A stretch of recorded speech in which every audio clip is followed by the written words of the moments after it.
किसान का बेटा था वो दृढ़ता का भंडार। वल्लभ भाई पटेल नाम कहलाता था सरदार।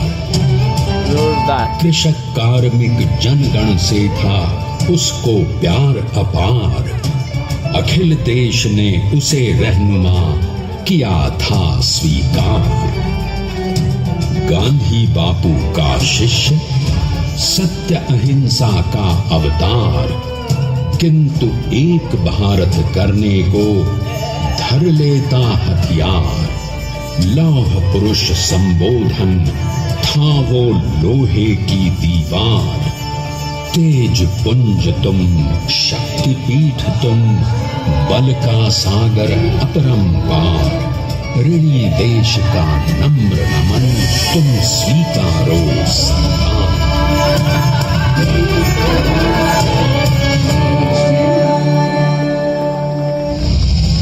1857 में अंग्रेजों को ललकारने वाले पहले स्वतंत्रता संग्राम के एक सक्रिय सिपाही थे झवेर भाई पटेल।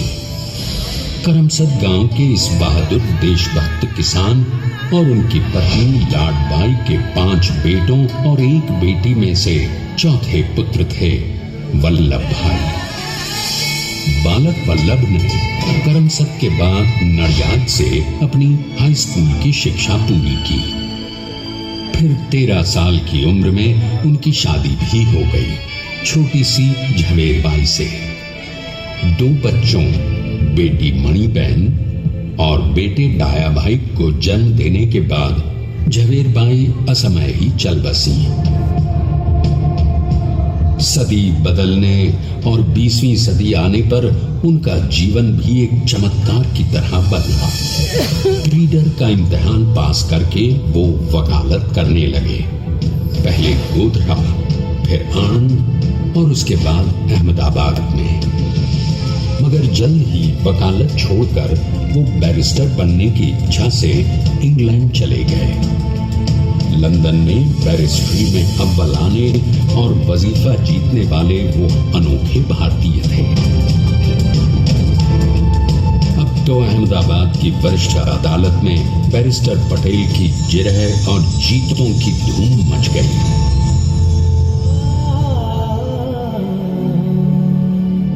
तब भी एक युग पुरुष ने वल्लभ भाई के जीवन की धारा ही बदल दी। दक्षिण दक्षिण अफ्रीका में सत्याग्रह के अहिंसक अस्त्र से गोरे शासकों को सबक सिखाकर भारत वापस आए बैरिस्टर मोहनदास करमचंद गांधी से मिलकर वल्लभ भाई ने अपने कुछ बरसों से सीखे विदेशी व्यवहार और संस्कार हमेशा के लिए त्याग दिए और अब वो अपने खेड़ा के किसानों को हक दिलाने के लिए बापू के साथ आंदोलन में कूद पड़े। अब उनके पैरों में जूते नहीं, गांवों की धूल थी। हृदय में भारत भूमि की शस्य श्यामला धरती, मन में थे गांधी और मस्तिष्क में एक नए स्वतंत्र भारत का सपना।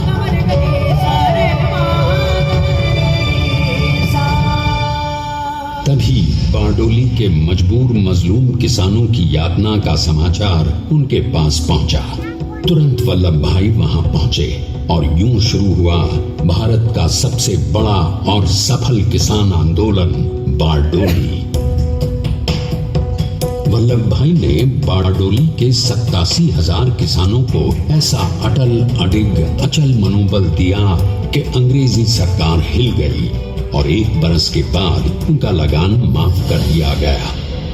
अब तो पूरे देश में लोग वल्लभ भाई के नाम की कस्में खाने लगे। स्वयं महात्मा गांधी ने कहा, अब वल्लभ भाई मेरे शिष्य या साथी नहीं, सारे देश के सरदार हैं और देश को मिल गया एक अनोखा असरदार सरदार।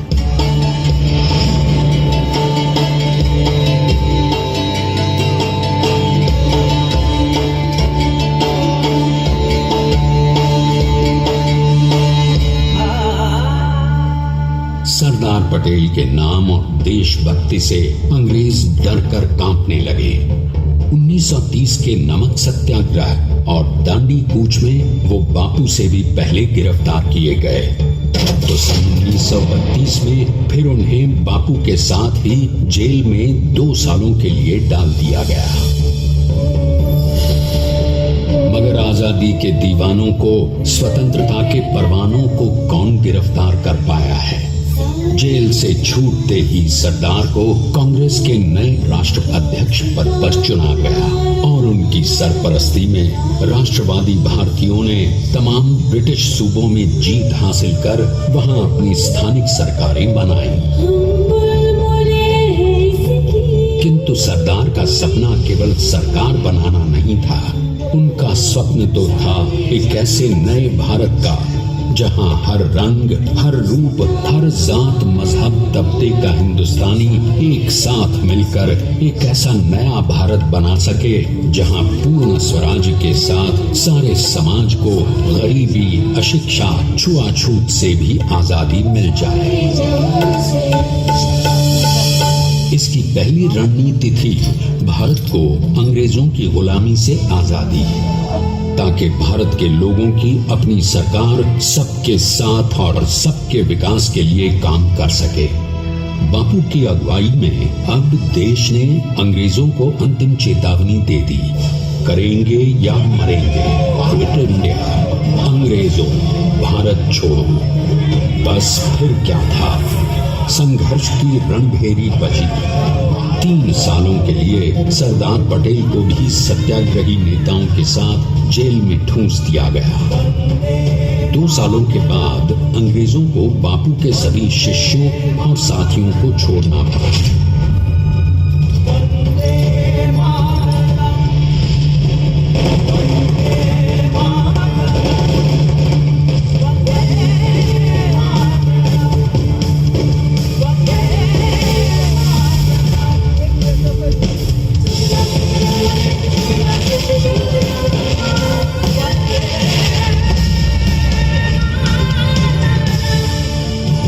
स्वतंत्रता के स्वप्न के सच होने के साथ अब सरदार पर कई एक नई जिम्मेदारियां थीं। आने वाली आजादी की तैयारी और एक नए भारत के लिए नए लोकतांत्रिक संविधान की संरचना। जैसा उनके साथी ने खुद कहा था, सरदार ने ही छेनी हथौड़ी लेकर एक नए भारत को उकेरा है।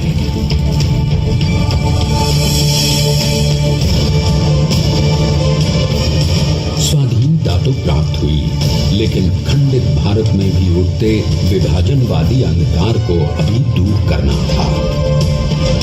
जब देश के खंड खंड होने का भय उत्पन्न होने लगा तो सरदार ने निर्भय होकर खुद अपनी केंद्र सरकार और साथियों को भी चुनौती दे डाली और जम्मू कश्मीर को बचाने के लिए सारे देश का आकाश वायुयानों से भर गया।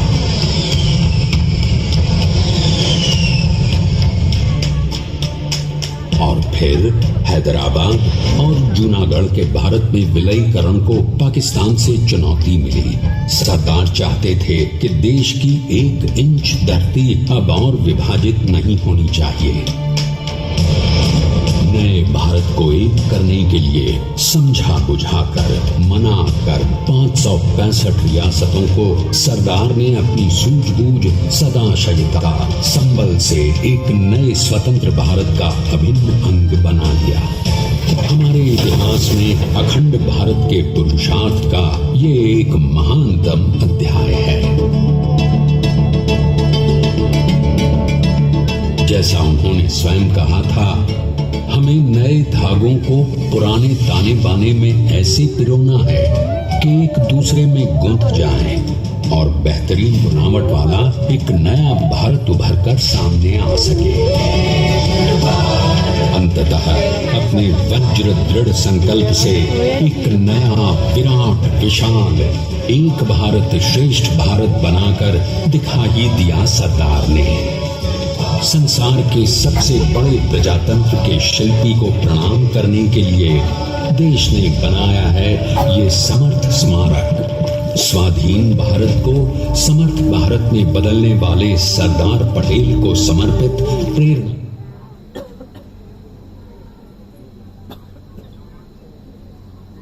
में बनी विश्व की इस विशालतम प्रतिमा के सामने आकर सारी दुनिया जैसे स्वयं भी नतमस्तक हो जाती है।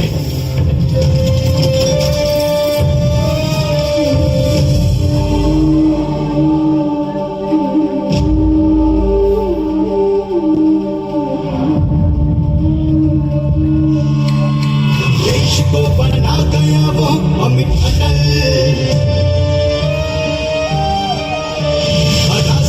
उसे न कोई शत्रु दल। चट्टान के समान सा पुरुष प्रबल, तो स्वदेश का सम्मान है। पटेल तो स्वदेश का सम्मान है। पटेल तो स्वदेश का सम्मान है। पटेल तो स्वदेश का सम्मान है।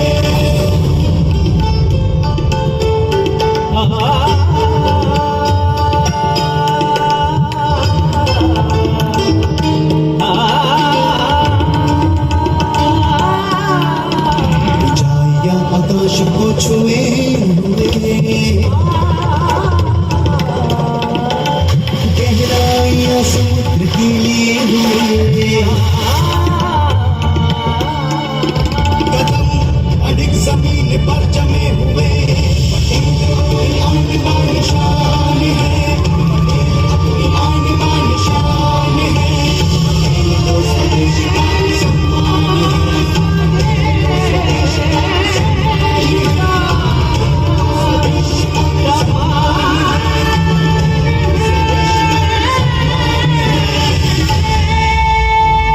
देखते हैं कि अपने लौह पुरुष को श्रद्धांजलि देती 182 मीटर ऊंची विश्व की सबसे विशालकाय प्रतिमा का निर्माण कैसे हुआ।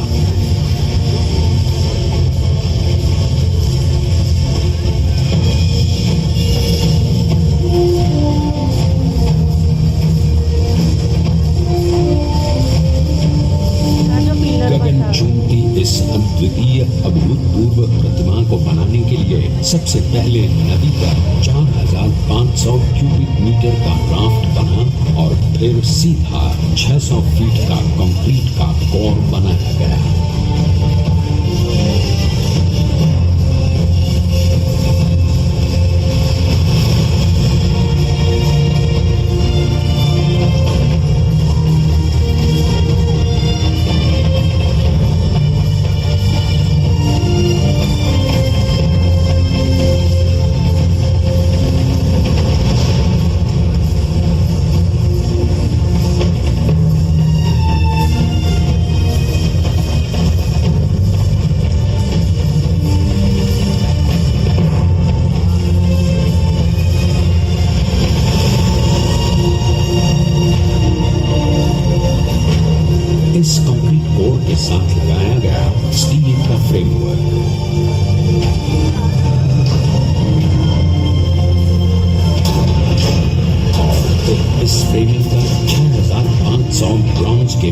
बैनर्स लगाए गए।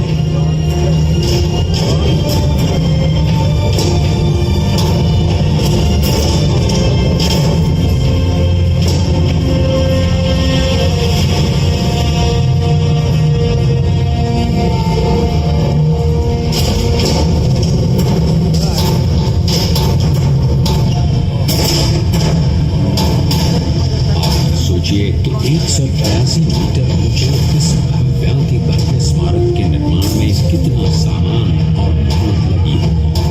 70,000 metric tonne cement, 18,500 metric tonne reinforcement steel, 6,000 metric tonne structural steel और 1,700 मेट्रिक टन ब्रॉन्ज।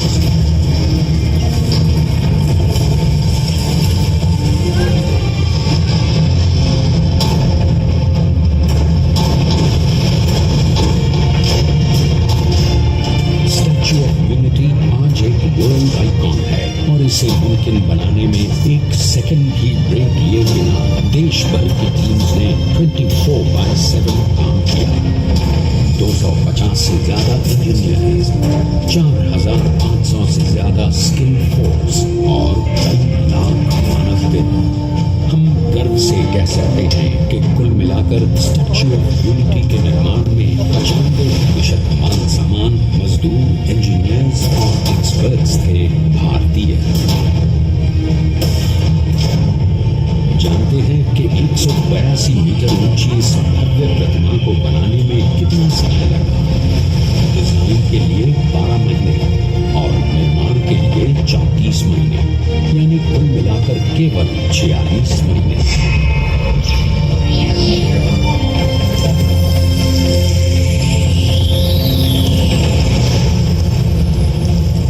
और इसी तरह बनी देश के शिल्पकार की एक अनूठी, अद्वितीय, विशाल प्रतिमा, जो सिर्फ आज ही नहीं बल्कि आने वाले न जाने कितने सालों तक यूं ही चमचमाती रहेगी।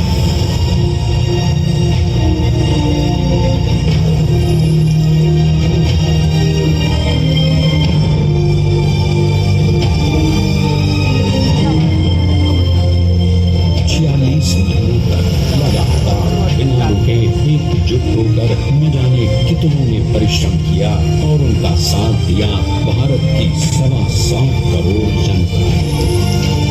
और तभी मुमकिन हो पाया एक ऐतिहासिक निर्माण जो आज कहलाता है भारत की नई पहचान। स्टैच्यू ऑफ यूनिटी, विश्व की सबसे ऊंची प्रतिमा।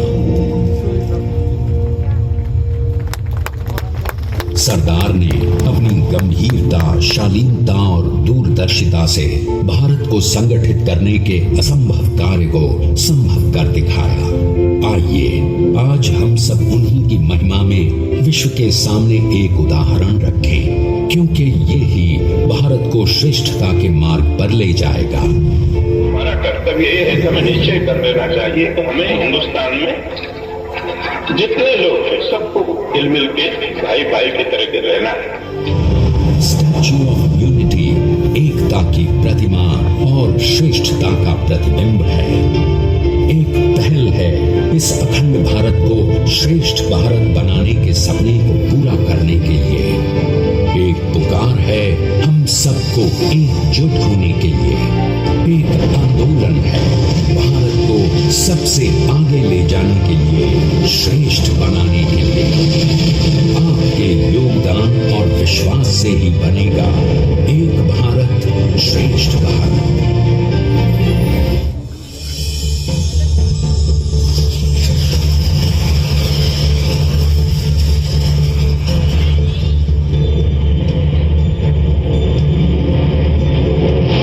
Please stand up for the national anthem.